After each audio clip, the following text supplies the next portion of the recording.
Hey everyone! Hiya! We're back again in Bath, and for this video we wanted to do something that was a bit fun. And months ago I was reading an article on stereotypes, and we started listing off a load of stereotypes and having a right giggle in a conversation on Facebook Messenger.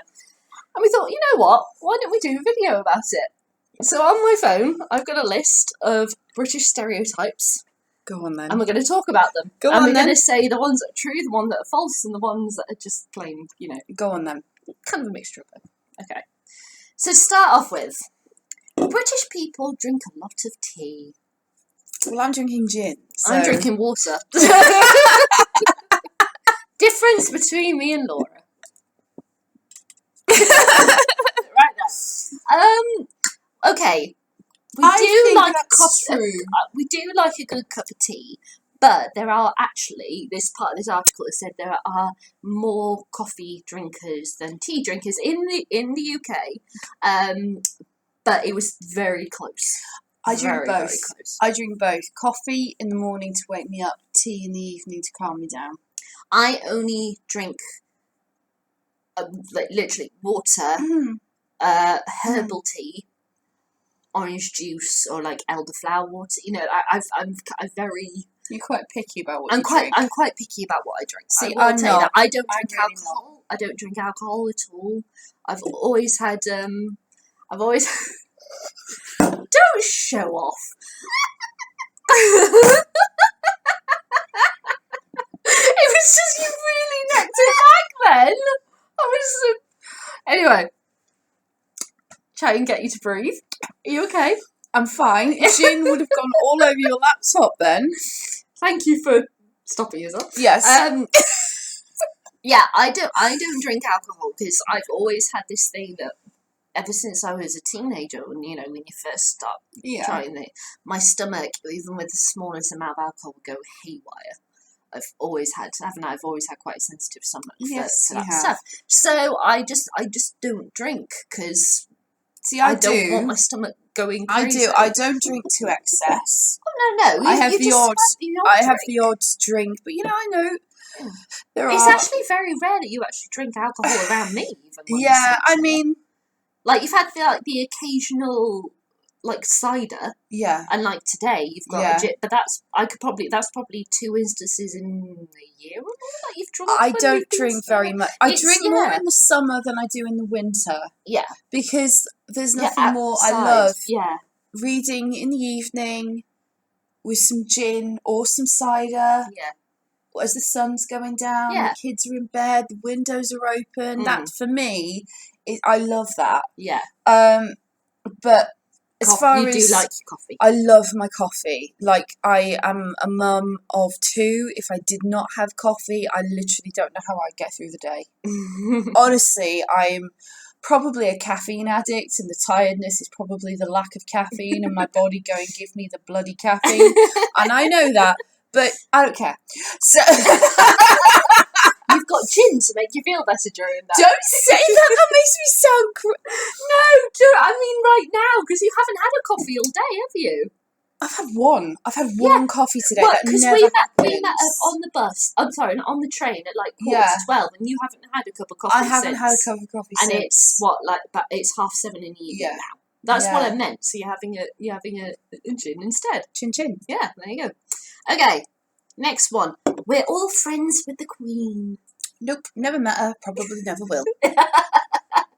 Respect her. Got nothing but love for her. Yeah. Never met her. Never met her. No. I mean, it's one of those things that if you happen to be in an area where she is, it's like, Yeah, she came to Worcester a couple of years ago when our new library opened. Yeah. And it was all very exciting. And she cut a ribbon and went home. Yeah. That was it. Yeah. So that's the thing, It's nice when you see, because I remember when, I think it was Prince William, came for a random visit. It was Kate. She came to visit one of the schools kind of in the Gloucester, Cheltenham area. And it was just a random day, and no one really knew it was going to happen. And then suddenly I was sat in my office and everybody's phone alerts started going off, going, Kate's in Cheltenham.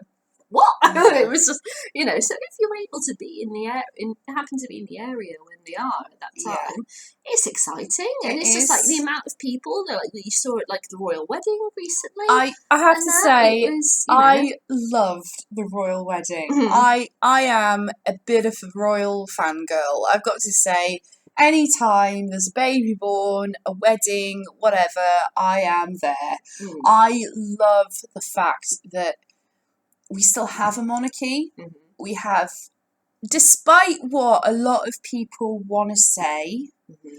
I think that right now the monarchy has the strongest connection with the people that Yeah. it's had Yeah. for a very, very long time. I agree. Yeah. I mean, I think, I will never forget the week after Diana died.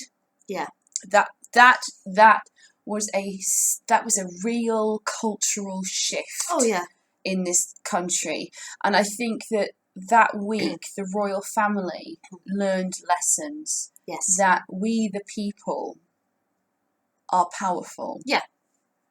I mean, it was a really odd atmosphere in the country that it week. was really weird, and kind of the demand for where's the Queen? What We the hell is she need doing? you. Yeah. And now, 20 years later, I can absolutely understand why the Queen reacted the way she did. She was reacting as a grandmother and not as a monarch. Yes. But for things... And she's totally human. That's something that some people forget as well. Yeah, she is a human being, Yeah. and she's apparently got an amazing sense of humour. Mm-hmm.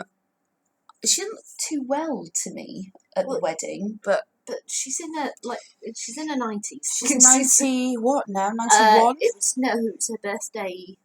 92? 92 now, 92? isn't she? Yeah, because it was her birthday last week. Yeah.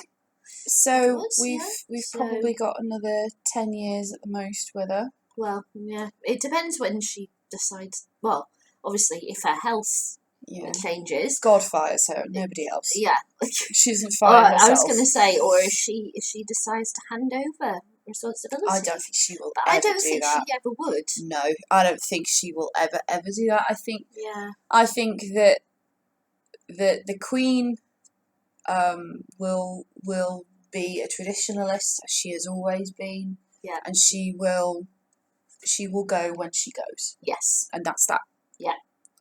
And then it will be Charles, and then William, and George, and Charlotte, and little Louis, and now Prince Harry and Meghan, Duchess of Sussex, can just sort of sit back and enjoy their lives. Yeah. And do you know what? If I were him, I would be totally happy with that. I can't imagine I think what he's that always must feel like. He's always been very content to have the life. Well, the life that he's been raised in, but also have a life that's stepped away from that. Yeah. You can see that very much. He's very relaxed being anywhere. I think Harry, going into the army made Harry. Actually, I think that it was such a good move.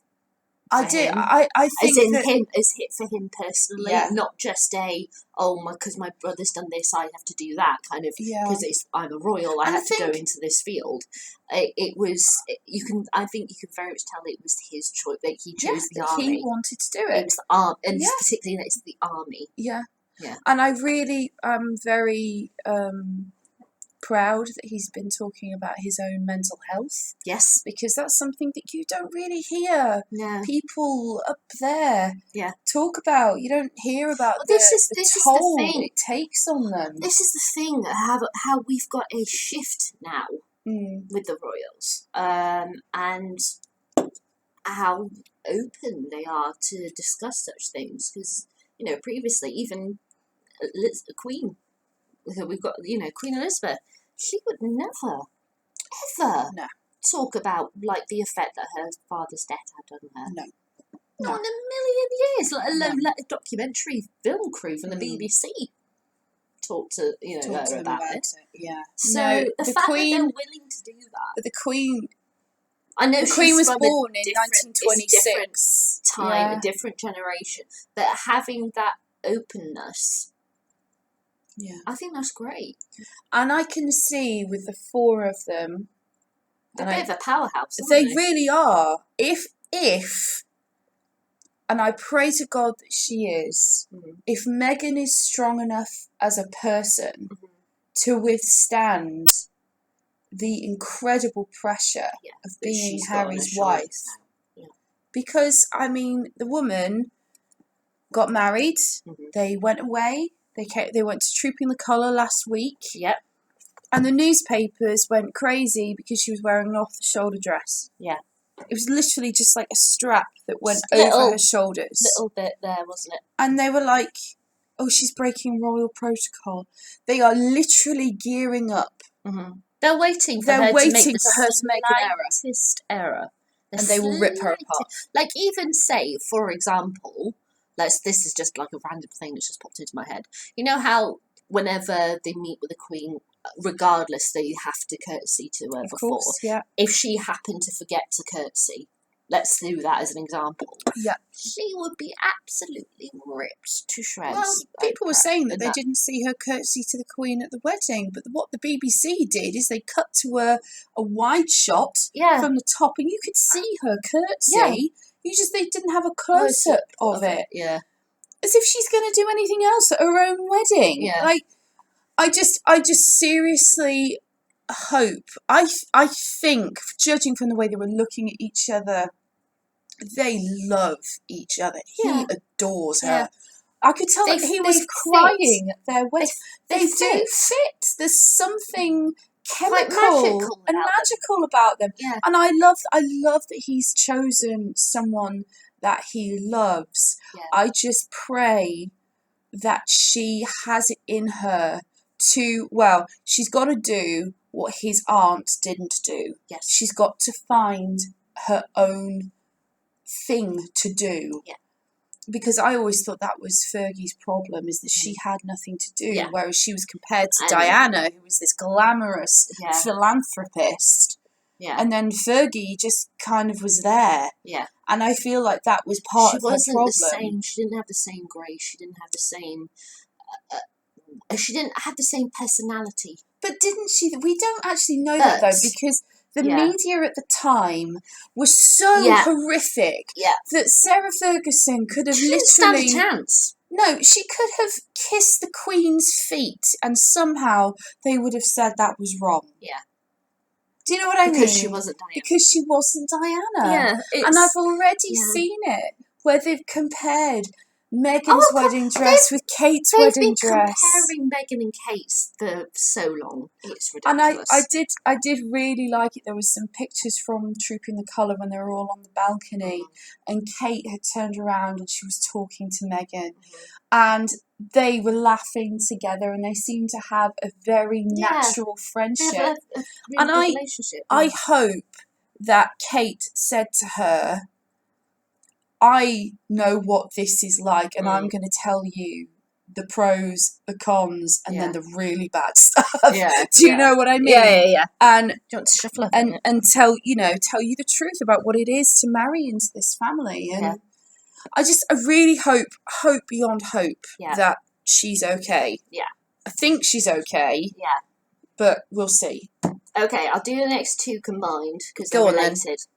We've never seen sunshine, and we don't know how to handle it.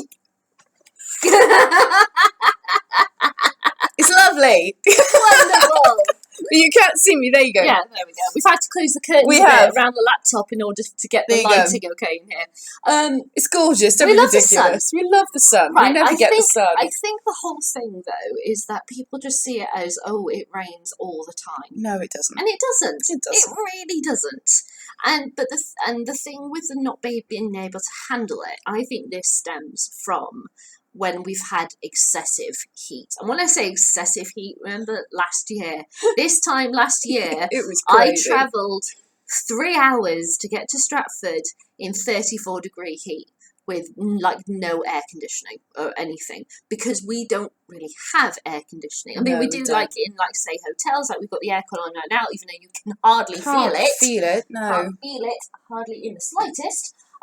But it's because it's something that we don't have. So when we've had that 34-degree weather, there were various deaths and such. And there were people commenting on even BBC website or on YouTube or whatever, on Facebook, going, in America or something, in very hot areas or hot countries, going, well, that's nothing. Yeah. And it's like, yeah, but we don't have And also, those things that help make that comfortable. our buildings are designed to retain heat, not let yes. it out. So it's when it gets like that, we can't cope. So, like at the minute, in It's this really hotel annoying. room, the window that's directly behind his laptop is permanently locked. Yeah. And that air conditioning, which we can hardly feel, is the only thing that is producing any kind of air. And it's 20 odd degrees, 24 today. It's not Something uncomfortable in here, is it? It's all right, but it's it's all not. right, but you know, it's. I'm not going to necessarily sleep under the duvet tonight. No, I'm going to. You know what I mean? It's so we cope, but it's just we just. It's not we're against the sunshine. It's just that we have this issue of our buildings retain heat, which means that we can't really cope when in the same way when it's very hot weather. But you know, as soon as we see hot weather, even like if it's 17 degrees outside, it's sunny. Let's get the barbecue on. We will do that. You know, it is what it is. Yeah. But we do love the warmth. sunshine. We just don't like excessive heat. Yeah, like last year when it was that 34-degree heat, UK was hotter than Venice. Was horrible, and it was around Greece, wasn't it? Kind of temperatures. It was really hard. I literally got towels and soaked them. And put them on my kids' back. To keep them cool through the night. It was so hot at night. It was appalling. But no, we can't cope with excess heat. No, and I travelled 3 hours to Stratford in that weather. Jesus. I don't know how I did it, but I did it. Yeah. I went through many bottles of water. Let me put it that way. You did, honestly, but I did it. And thank goodness in the hotel I was in Stratford, the air conditioning was really strong. And I could leave it on for 24 hours a day. It didn't matter. I bet it was wonderful. Especially when I went out and I came back in and I'd been out for a couple of hours and it was like a fridge. Freezer. I had to walk home from work one of the nights that it was so hot. And I got so far and I legitimately thought I wasn't going to make it. And I got home, and it was when the heat just exhausts you. Yeah, that's the thing, because I remember you so tired. I fell asleep pretty much as soon as I got to my hotel, and I woke up a couple of hours later. I thought, oh God, it's like 10 to 6, and shops were closing at 6. So I thought, oh God, I better go out and get myself some food. And literally, the walk from my hotel to Marks and Spencer's is about 5 minutes where I was. And I was shattered by the time I got to Marks and Spencer's. I was like, this is ridiculous. So I didn't end up sitting outside. I ended up taking my salad and my little bag of crisps and coming back to the hotel and having like a picnic in my hotel room. Because it was just too much. And luckily it cooled down a day or so later. But I was just like, it was so uncomfortable. It was bad, isn't it? It was so uncomfortable, But when I go to Stratford on Monday, it's going to be about 19. Okay, well that's doable. And I think it's about max throughout the week I'm there, about 22. Oh, that's so compare that to 34, I'm fine. Go on then. Next one. Totally fine. Okay, next one. We watch lots of TV. Guilty. That's a guilty one. I mean, we like our telly, and especially with like Netflix and stuff. Also, we've got bloody good telly here. By the way, we've got like lots of channels that we have to pay for, but there's no adverts. We get bloody good dramas and documentaries. Amazing documentaries. Absolutely amazing. Like recently, we saw the one that was on Monday about the Grenfell Tower build fire, and that was hard viewing. That was really hard viewing. It was. It made me actually think about other documentary that up there for me, such high standard. That one about Hillsborough. That was amazing. The difference being that the Hillsborough one saw it through to the end, well, whereas the Grenfell one is the inquest is going on at the moment. The public inquiry. Sorry. And I actually watched our casual vacancy video earlier today. Yeah. When we were talking about the fact I finished that book on the day of the Grenfell Tower fire. Yeah.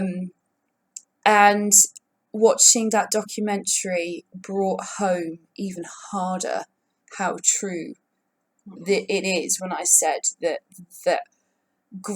the entire idea of the class, race, and everything else in that book, where there's a 2-tier system, it just crystallized it beautifully, because you have poor immigrant people of colour who may not necessarily have English as their first language. You also have poor white British people that lived in that building. Who were there. There was a woman there she was the first woman to get one of those flats. She'd been there for 50 years. She'd been there since they were built. There was a guy who was born there. He got married there. Both of his kids were born there. Yeah, born and bred Londoners as well as immigrants. And these people have been failed on every single level by the people whose responsibility it was to care for them. And the palpable anger. You can really feel it. You could absolutely feel it. And they are only just at the beginning. I have a horrible feeling that Grenfell is going to end up being one of, like Hillsborough, is going to be a decades long thing. It's taken 3 decades, isn't it, for Hillsborough was 27 years. 27, so nearly 3 decades for them to get justice. And I mean, even then... Well, even then, I know, the guys been charged, but nothing's happened yet. But it's taken nearly 3 decades for them to actually do something. Because I think the worst thing about Hillsborough was not only the deaths and the circumstances of the deaths, it was what happened after. Yeah. It was the fact that the right-wing media in this country turned on the people, on the victims, and said that it was their fault that they died because they were drunk, which caused the crush, which is absolutely not true. And they said the fans that survived were pickpocketing the dead, urinating on the dead. Yeah, pickpocketing them. They even published the blood alcohol levels of all the victims, including a 10-year-old boy. A 10-year-old child got tested for alcohol. And you think about that as a parent of a 10-year-old myself. I find that mind blowing. The bit of the documentary, I know we're kind of straying away from British television. Well, no, we're not. But we're still on the documentary. We're talking about TV in the documentary. What got me was how they brought the bodies to it was a gym. Oh yeah, no. And they took pictures of the dead and stuck them on a wall in no particular race, sex, age, order. They were just randomly put on the wall, and the relatives were told, "Look at that wall and let us know if one of them is your relative." And they were also not allowed to touch the bodies when they did find them, because they were, quote, property of the coroner. Yeah. And you see all these horrible things that have happened, and you fast forward to now at Grenfell, and these people, I mean, we were both affected by the Gloucester floods in 2007. My husband rescued you from Cheltenham, didn't he? He did, and I wasn't well either. No, you weren't. I remember I bought that pizza and I carried it all the way to your house. You were like, "Yeah, it's been out of the fridge for 7 hours. I don't think we can eat that." No, and I brought this all the way from Cheltenham. I managed to find, didn't I, some sausages, and I made mash. You did, and peas, and gravy, and Jacob, your dog was. My dog. He kept on coming up to sitting next to me, and he was like hitting his head against me, "Are you okay?" Yeah, because I was freaked out. I didn't were. know. I was totally stranded. Mum and Dad were on holiday. That was a national crisis, and what happened? The army was brought in. bottles of water Within were brought in. The first couple of days we didn't really have, but it was as soon as they arrived, they had like makeshift lines. Bowsers. Literally, we got the Bowsers. They got the system where you pull up your car, you open the door, they put in, shut the door, you go. Basically, what happened was that there was a proper organised response. Yeah. And for the victims of the Grenfell Tower, there was nothing. Nothing. They looked after themselves. Yeah. The Sikh, Hindu, Muslim, Jewish, Greek Orthodox, and every nationality, every Christian religion, churches looked after them. Yeah. And it's like this. Where were the charities? Where was the Salvation Army? Where was the army? Yeah. Where was it just all? There are so many questions. Yeah. But that documentary is winning awards. That's going to win awards. It has to. Because it was just absolutely heartbreaking. It broke my heart. Yeah. There are bits that I didn't anticipate were going to be in it, including footage from inside the tower as it was on fire. And there were some very moving moments, like the man who lost his wife and 2 children. That was really hard hitting. But yeah, we make some bloody good TV. We make some bloody good TV. Also, Coronation Street and EastEnders and Hollyoaks. Hollyoaks, yeah. Back in the day, Hollyoaks slayed. Emmerdale. Don't forget Emmerdale. Don't forget Emmerdale. Emmerdale too. Yeah. And we've some bloody good TV here. We have some bloody. We make some amazing dramas. We do. Okay, we've got some really crap TV, but that's to be expected. Love Island. You can't have the good without the bad. That's true. Let's put it that Although way. I have heard that Love Island is a guilty pleasure. I've never watched it. Nor have I. I've never seen it. Never watched it. It's like Take Me Out. I'm why do people watch that show? I don't know. Alan's obsessed with that show. I don't watch it. Okay, should we move on to the next one? I think you're going to like the next one. We speak rather posh, and the accent is the same for all British people. Do you know how many regional accents there are in this country? Do you have any idea? There are so many accents in the British Isles. Oh, God. From top to bottom. It's kind of like every single county, every single little section within every single county has their own accent. I mean, I'm not going to do any accents because I'm crap at them. Same here. But, Let's think about even the accents around Scotland are different. The accent of the Lowlander is a lot different from a Highlander. Yeah. It's like London. Well, there's West London, East London. There's so many different tones and such, and of course everyone has their own slangs as well, which gets brought into it. We've all got kind of our own language, and Gloucester is one of them. Gloucester. I can't do it, but sometimes I accidentally fall into it, and people point me out. My husband tells me that I go northern when I get angry. I go northern. Because both our parents are northerners. I randomly go northern without realising it as well. Yeah. Bloody hell do you think you're talking about? The one that gets me, I'm going to make myself say it because, as I said, it happens when I don't think about it. It's the one that's like, oh, don't be daft. Don't be daft. Don't be daft. Daft. No, I don't say daft then. It's because I'm thinking about it. Don't be daft. That kind of thing. Oh, bloody hell. That kind of, it's... You're daft apeth. You're daft apeth. Yeah, that kind of stuff. Which, again, it's a northern slang. It's a northern slang. So it's something that I love listening to the accents of children from Liverpool and Scotland and Ireland. They're gorgeous. There was this Facebook post that was going around the day before the royal wedding. There was a Northern Irish little girl. Oh yes, who thought she was going to the wedding. Yeah, she thought. Yeah. And her mum had to tell her no. You're not going to the wedding. She was going to a party at like a nursery or a school. And so they were having a royal party, and she thought she meant that she had a royal wedding invite, that she was going to meet Meghan and go to the church and everything. She was absolutely devastated that she wasn't going to the wedding. Yeah. And she says, "You mean I'm not a real princess?" Yeah.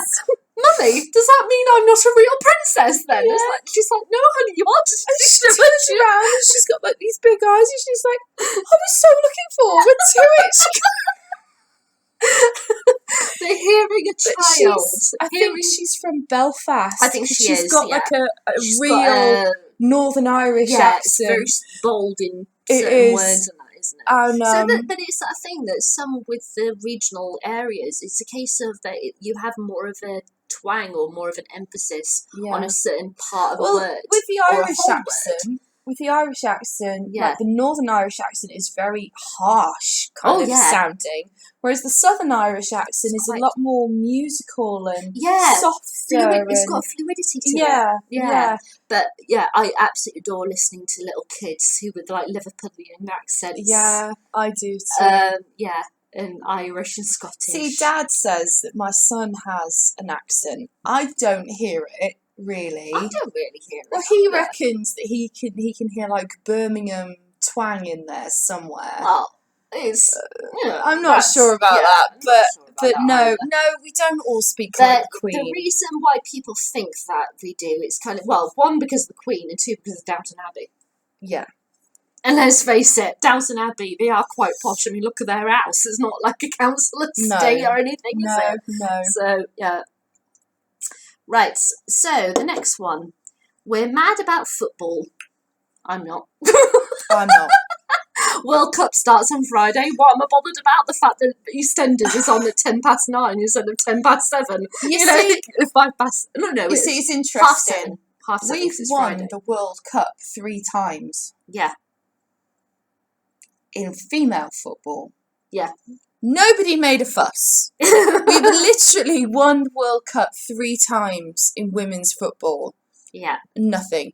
The second a football hits a male boot, it's everywhere. Yeah. And I do not participate in that. No, I'm not a fan of football at all. I mean, there are a lot of football fans throughout the whole of the UK. Yeah, one of them's my child. And, gosh. But it's just not my thing. And there are a lot of, just to make it clear, it's not a female, thing, because people do have that thing, don't they, that it's a man's thing, that you like football. That's not the case at all. There's loads and loads and loads of female football fans. It's just a case of that we're not fans. We're not one of them. Yeah. Okay, next one, actually. We like a good drink. Well, we've kind of already covered that. Yeah, that one's true. Sorry, that one's really true. Okay. Next one. We're super polite. True. True. I do think that's true. True. We will suffer in silence as long as it means nobody's offended. We're not rude. But we have this thing, and it's kind of you just get used to it when you're raised, really, that you say please and thank you and all that lot. And it gets to the point where, like, someone bangs into you in the street. It's their fault. It's not your fault. Yet you're the one who says sorry. And we both automatically just go, "Oh God, I'm so sorry." It's just. See what I have because never. It's the right thing to do. I have never ever given food back at a restaurant. Oh no, never. I have never done that. I feel weird when I'm sat in a restaurant and it's like someone at the table next to me does it. Yeah. It makes me uncomfortable. Awkward. Yeah. It makes me feel so weird. No, we don't do that. You don't do that. We don't do that. So we're very respectful. I think there are a lot of people who aren't respectful. But in a social situation, I think a Brit. Well, I mean, okay, me. I would rather do anything other than complain.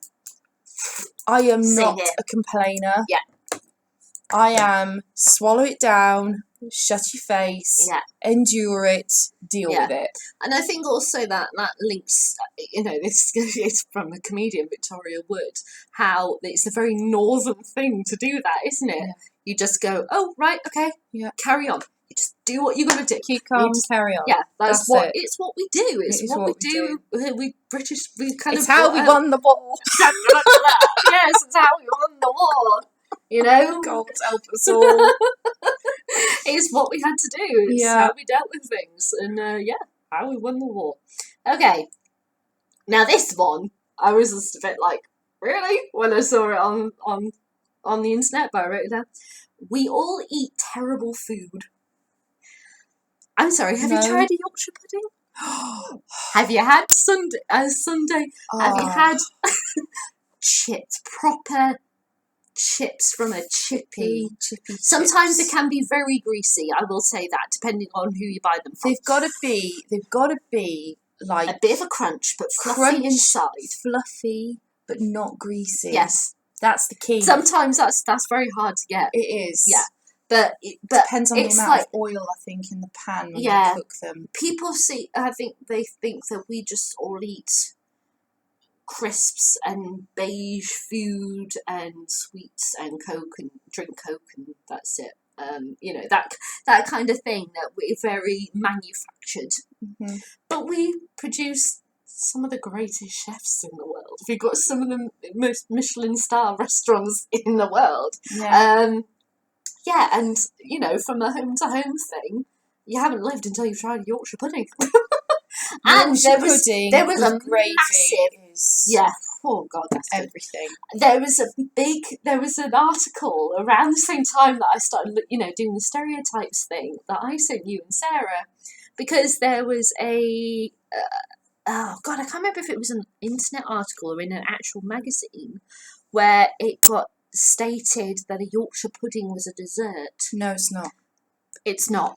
It's not, honey. It's not Nigella Lawson has done a recipe with Yorkshire pudding as a dessert, but she changed the recipe slightly. So it was more the actual flour and stuff. It was different. Yeah. So you don't get the same thing.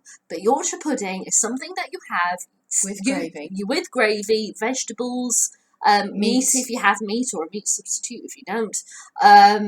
Potatoes. It's Sunday lunch. You cannot have a cooked Sunday lunch without a Yorkshire pudding. It's the law. Well, it's not the law, but it's in the law of the minds of Brits. It's unthinkable not to have one. It's what we do. It is. You cannot possibly. I could see, I suppose. It's kind of like the equivalent, I suppose this maybe sounds a bit weird, having Thanksgiving without turkey. Yeah. You just don't. Without yams. Yeah. Yams. You just don't do it. Sweet potato pie. Not that we have that here. Cornbread. I've never tried cornbread. I have once, because we had an American student with us, Coralie, and she made cornbread, and it was absolutely wonderful. And I've got an American colleague, Sarah, at the moment, who's on maternity leave, and when they had Thanksgiving, I mentioned that and how I really liked it. She went, "Oh, next Thanksgiving I'll make you some." Yeah. So she's going to make me cornbread next Thanksgiving, so that'd be cool. But yeah, I loved cornbread. I loved cornbread. I would love to have a proper Thanksgiving dinner made by an American person. Yeah. I mean, it's I'd said to our American friends, actually, that end of the year must be so expensive, because they've got Halloween, they've got Thanksgiving, and then they've got Christmas. No wonder Black Friday everybody goes crazy for the sales. But no, Yorkshire pudding is not a pudding. Yeah. It is not a dessert.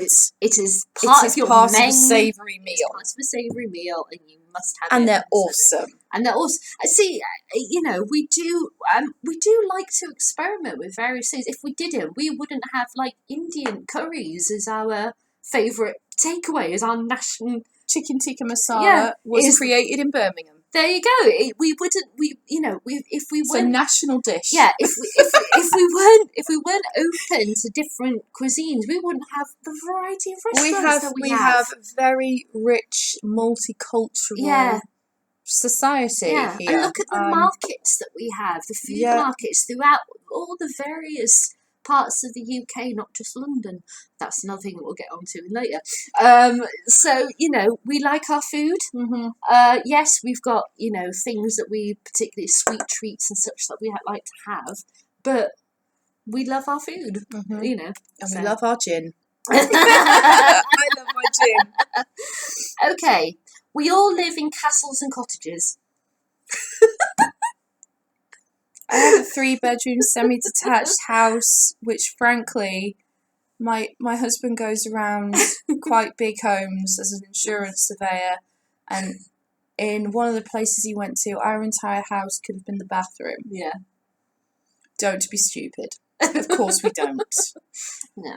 No! That's No. ridiculous. Depending on the part of the country, it really, the whole of the UK, it depends on your living accommodation. So, for example, London, which is jam-packed with people, there's a lot of, blocks of flats and stuff. In London, There's- if you have a square of Yeah. patio that's yours, you're doing well. Yeah. Like, literally, I saw something about London property prices, Yeah. and I could not believe this when I heard it. There are people that buy houses and sublet rooms. Yeah. And one of my friend's sister, who was a lawyer in London, Yeah. paid twice as much as I do for my mortgage for a room in a house. Yeah.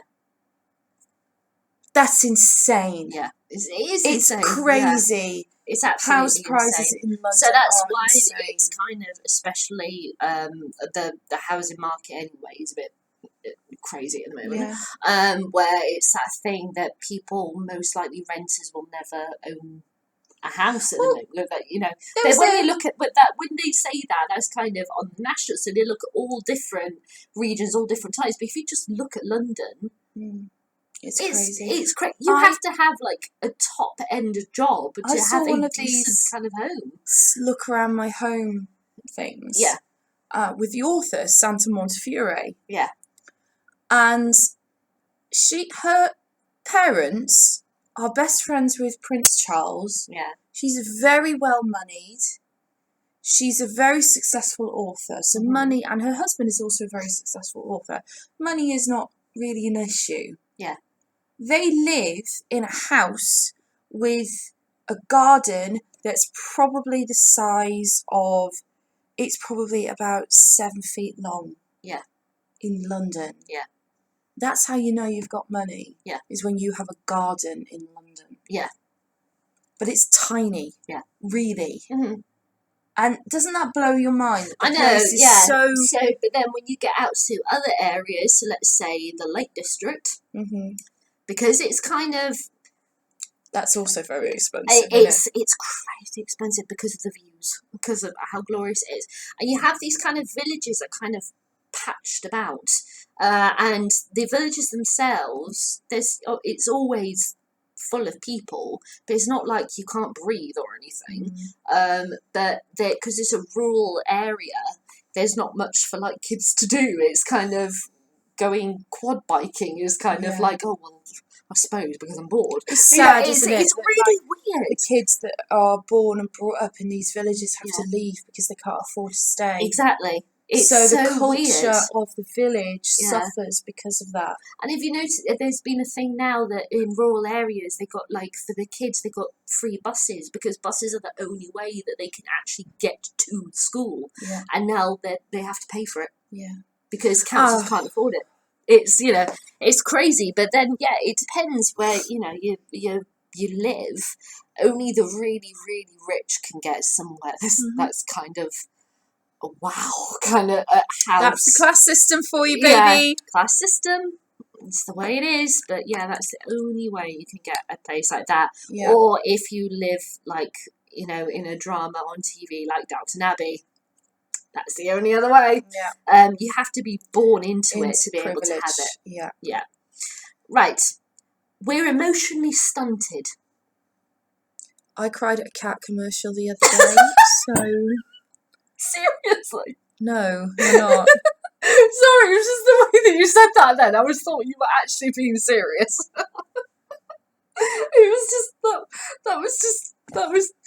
it was just something to do with the tone then. That was just... We are not emotionally stunted. Yeah. We are just reserved. Yeah. We're kind of taught that it's okay to cry. It's perfectly fine to. Not necessarily that there's a time and a place. But it's just, I don't know if it's that thing of the way a generation shift. How it was kind of, if you think about like in the 50s or, whatever. It was kind of men are men. You don't show I your. don't think it's that. I No, think no, it's... but now because of like the openness of society, talking about who we are as people and all that lot, we're more open to talk about different things and therefore talk about emotions and stuff like that. It's just, yeah, I think I don't think that we're emotionally stunted. I don't think we're emotionally what stunted. I think has happened, certainly in the last 20 years, is that talking about emotions is not a sign of weakness anymore. Yeah. And Britain, we are odd like that. But no, we're not emotionally stunted. I don't think we're emotionally stunted. No. It's just, I don't think that's fair. I think also it's, we have that thing of the keep calm, carry on thing, which was a phrase that came about during the war, which, you know, it was... See, the stiff upper lip thing, I don't think that's real either, unless you've gone to Eton. Yeah, stiff upper lip is actually on my list as well. Yeah, that's bollocks. Yeah. If you're like us, if you're working class, then no. Yeah. No, it's, that's what it is. Next.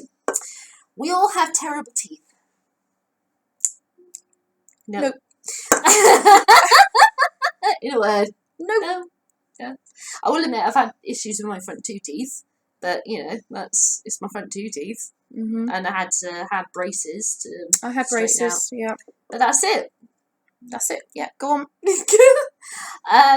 We are either highly cultured beings who know the Queen and love opera, or we're drunken football hooligans who swear constantly and get into fights. Or we're somewhere in between, because that's two incredibly ridiculous, like, rich, poor stereotypes that aren't really real. Yeah.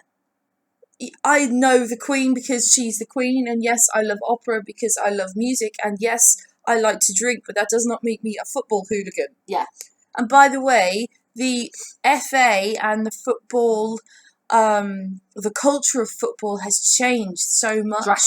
Drastically. Since they've introduced things like, I don't think people are allowed to drink at football games anymore.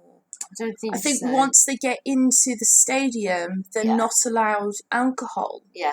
Now, that was part of the obviously the Hillsborough disaster, was people being literally penned in. Crushed, The entire culture of football has changed so much since those days. Yeah. So no. Yeah. Britain just means England. Right. Right. You ready for this? Here's a bit of a geography lesson for you. England, Ireland, Scotland, Wales is Great Britain.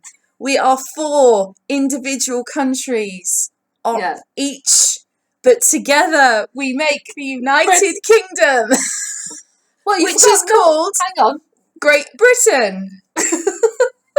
The Isles of Britain, which includes the Isle of Man, Jersey, Guernsey, the Isle of Wight, and all the other little Channel Islands in between. Yeah, that's it. No, people really, and each one of those little islands has their own culture and their own stuff. Yeah, and it doesn't just mean England. Little things like, isn't it the Isle of Man where the cats don't have tails? Manx. It's the Isle of Man. Yeah. We've got lots of and their flag is 3 legs. That's it. In to look like a propeller. Because our parents went on honeymoon there. Yeah, they did indeed. And like this thing, Britain means England. The only reason why you think that is because the English, i.e. our ancestors, treated the Scots, the Welsh and the Irish like shit. Went to wars with them a lot. Constantly. Why do you think there's Hadrian's Wall? Because our ancestors were dickheads, basically. Yeah, if you don't understand that, basically it was a wall that bordered Scotland to prevent the Scots kind of going into England, and they kind of went, hey, we don't care, and jumped over it. Yeah. That was Hadrian's Wall. That's the whole reason why seriously, there's this 2-foot wall, kind of running through the country. Britain is 4 nations plus a series of islands in the Channel, and that's it. Yeah. It doesn't And just mean England. And Northern Ireland and the Republic of Ireland are two separate Let's things. not get into that because that's complicated. But just because Northern Ireland is part of the UK, but the Republic of Ireland isn't. Yes. Just to make it clear. So there we go. 'Cause We've had a that's- mini geography lesson. That's a lot of history. That's a lot of history. Complicated. Very complicated. Very complicated history. Yeah. Okay, I'll skip stiff upper lips because we've kind of covered that. We love to queue. Yeah. Yes. We will, and this kind of links with stiff upper lips. If we're told you have to stand in a queue for You have to stand in the 3 queue. hours, you stand in that queue for 3 hours. You do. You don't get angry. You might, like, if you're like say in an airport and you've got a luggage bag, you might sit on your luggage bag for a bit. Other than that, you are standing. You will queue. Queue jumping is.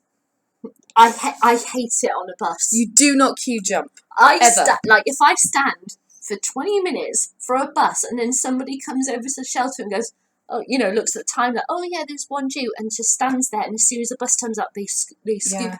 That annoys me. Yeah. That annoys me so Not that you say much. anything about it, but that does annoy You don't. But that's the thing. You don't say anything. No, go on then. And if somebody, like I had something that kind of happened to me once, and this woman that was in front of me, this couple came and tweeted, she went, hello, there's a queue there. And she pointed at me, and the couple turned around at me. And I'm like, I wasn't the one who said anything. Yeah. It wasn't me. I felt so embarrassed.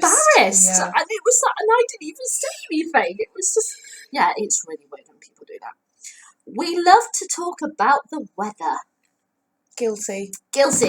And it's kind of, it's a safe thing. It's safe. We don't like confrontation. You don't like talking to people, really. Well, I think we've gotten better. Small talk. It's small talk, but It's a nice day. the weather is safe. You can talk about the weather with anybody, and so it just kind of just come into our culture. Yeah, that it's something that we do. it is definitely. It's and even you might feel like, oh God, another conversation about the weather with another person for that, but it's nice because then it can lead into further conversation. One of my very favourite Twitters that I follow is Very British Problems. I love Very British Problems. I love the TV series. The TV series is brilliant on Channel 4. Yeah. I love Very British Problems, which is about these little things that we do. Why do we do them as British people? We just do them. We just do. And they're all true. Yeah. They're all true. I loved that on the TV series they did a Christmas special. It's like, why the hell do we put ourselves through all of this stress? We have to write a round robin, which we have to post to everybody who, even like the gardener who we haven't seen for 5 years, we have to write them the round robin and send it to them because it's what we do. It's some bullshit. It really is. Anyway, go on. Okay. So yeah, we like to talk about the weather. I'd say that's a guilty. Okay, I've got 4 left. We're obsessed with the royal family. I don't think obsessed is when it's a royal event. I think that's fair to say. But I wouldn't say that we're obsessed with them. I think we are, kind of. I think so. I don't know. I mean, but... I did just spend 15 minutes talking about Meghan Markle, so... kind of. Oh, and Princess Diana, and Harry, and William, and Kate, and the Queen. So, we'll say yes to that one then. Okay, this is a bit of a weird one, but it came up. We all wear top hats. For some reason, never worn a top hat in my life. There's a stereotype that we all wear top hats. I'm blaming Downton Abbey for that one. Yeah. It's the German street gent crap, isn't it? Yeah, no. Yeah, no. No, nobody does that. Okay. This is going to be a good one. Everything and everywhere in Britain is located next to or in London. Go. Right. Okay. This really winds people up. I'm going to say something. I love Whoopi Goldberg. Yeah. Right.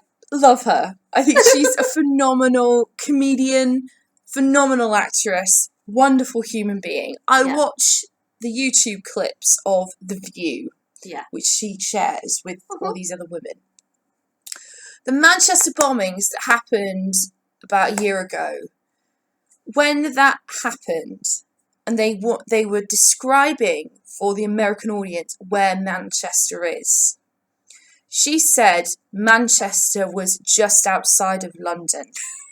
Sorry, Manchester. I trying to laugh because of the subject with the bombings. Yeah, that's Manchester is 250 miles away from London.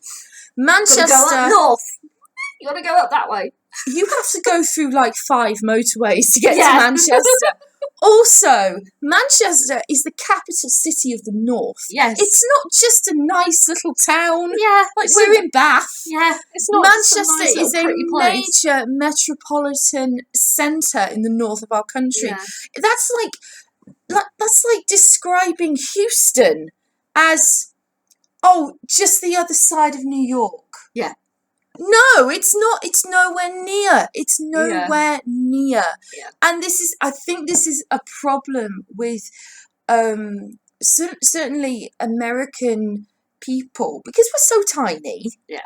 Maybe 250 miles isn't a large distance. But it is to us. But it is because to us. We're an island. And also, I do think there is a very, very real problem with the way that stuff from us is marketed, which is very London-centric. Oh, God, yes. But then our politics is very London-centric. You know, London is our capital, but it is not the only place here. Yes. You know, Manchester is a cultural hub as well. It has its own culture with, you know, I mean, God, it's got 2 football teams. It's got Oasis. It's got so many people. It's so cultural. It really it is. It's like it's a hub of British, like Houston. It's a hub of culture in our country, and it's not just outside of London. And bless her. To be fair to her, she was hurried and rushed. Yeah, I thought it's nowhere near London at all. Because there's a comedian who I really like, and it's on this DVD that I think, Laura, you'll really like it. He talks about how a news broadcaster on, I think it was Fox or something, said that Bristol, where he's from, is 100% Muslim. It was Birmingham. Oh, Birmingham, sorry. Yeah. Do you know what? The day after, Muslim. Twitter was fantastic. I laughed so much. Oh my God. I remember there was a woman from Birmingham that made jam. Yeah. And she put like those little tops on it. Yeah. With the paper. And the string. And the string. It's a traditional thing. And she said, "This is jihadi jam." And she made up like names for like the strawberry. It was so funny. I was dying laughing. It was one of the funniest days on Twitter. The next crazily funny day will be the 13th of July when Donald Trump comes to Britain. God, that is going to be hysterical. I am going to be retweeting everything. Yeah. It's going to be hilarious. Yeah. But that is something that we do. We take things like that and make them funny. But it's interesting also that, and I know this is kind of really separate, but like Ariana Grande, when she released her most recent song, you know, of her new stuff, her first piece since the Manchester, since the bombing.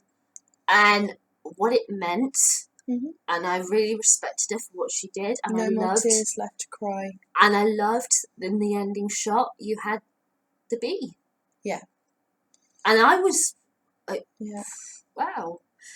And loads of fans didn't get it. Yeah. And it was like, and it's not. I understand that obviously. They may not understand. They may not understand that what that symbolises. It's for those that don't know. It symbolises the worker bee, the Manchester bee. It's the symbol of Manchester. It's the key symbol of Manchester, and fans didn't get it. And I know, obviously, if you're not from the UK, well, Yeah. you wouldn't necessarily understand it. I love But in that song. But people really reacted really funnily to it, and I was really shocked at What I love about that song is the way. didn't get that what the concept meant. Yeah, I'm picking it up. I'm picking it up. I'm loving. I'm living. I'm picking turning it up. Yeah. I'm not gonna let this thing dominate my life. I'm Yeah. going to keep going. Yeah. I loved that. I loved it. Yeah, it was so. I think everyone in Manchester really respected. She's been that given the key song. to the city, Yeah, which never And, happens. kind of as a link to the stip up the lip thing. Yeah, We know how to respond to a tragedy. It's awful when it happens. It rips your heart to shreds. But the fact that, look at Grenfell, the communities from all over the UK who came to London to help them. Yeah. Manchester, the amount of people they came with food, they came with, various things, and taxi firms, and people who just happened to live by said, look, my car's here, let me take you home. I don't care where in the UK you are, I mean, let me take you home. There was a lot of talk about the bomber because he was a Muslim, but there were Muslim taxi drivers that turned off their meters and took kids home. It's sort of just because of one bad apple. Yeah. That doesn't mean the whole barrel's rotten. Yeah. Do you know what I mean? Yeah. It's not. I not hate, real. I hate that there is this real emphasis on the Muslim community and everything with what's going on because of some people, a group of people who that's make up like 0.0000001% of the entire Muslim community. Mm-hmm. And that means then that every single Muslim person is evil and out to kill us. I've got to point out, it was Muslim boys who saved people in Grenfell because it was Ramadan. Yeah. And the boys had been to mosque to pray before sunrise. Yeah. Because they're not allowed to eat between sunrise and sunset. So they eat after dark. Yeah. And then they go to mosque to pray. Yeah. And because of those boys who were up so early, they raised the alarm and saved so many lives. And they were telling firefighters, because the firefighters couldn't necessarily get right into the air. So they were saying, right, you've got to direct your hose. If you, to your man over there, we'll tell you exactly where you need to go. Like, go to the left a bit more. Right, you've got it. And you can see the footage on that documentary that they are directing the firefighters. The Muslim youth of the community help save lives. Yeah. And that's just the truth. Yeah. That is just the truth. But you're right. I mean, we have a very rich, diverse, slightly... Do you know what... The thing that I think summed up kind of the British people and how we react to things, when the Manchester bombing happened, the day after, there was a minute's silence, and as the silence ended, someone started singing Oasis song. And then everyone... Don't look back in anger. Yeah. And that's now become an anthem for... It really has. For that. And the Oasis are so happy that it has, and that's not not out there grieving money sales or whatever. The fact that it was their song and it's their city, and it's their city, and what that means. And there was somebody on the last leg. It got shown like the day after. Somebody got pretty much the whole of their bottom of the leg tattooed the B and the lyrics of "Don't Look Back in Anger" underneath it.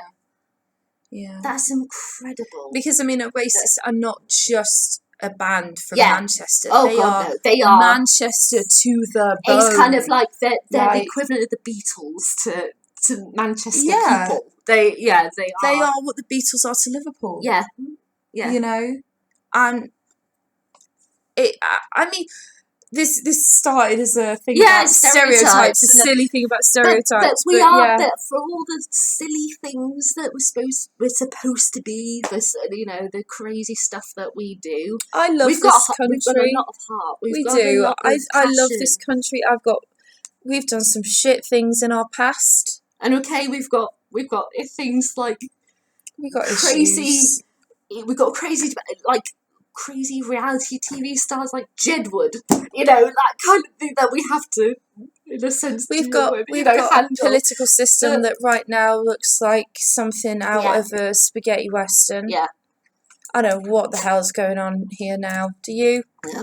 It's so weird. The very last thing on my list. Yeah. Is we're prudish when it comes to sex.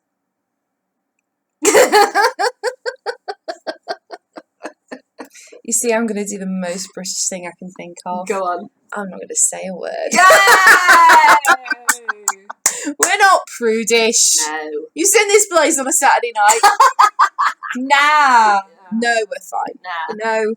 We're alright. We've got, we've got a booming population. Everything's fine.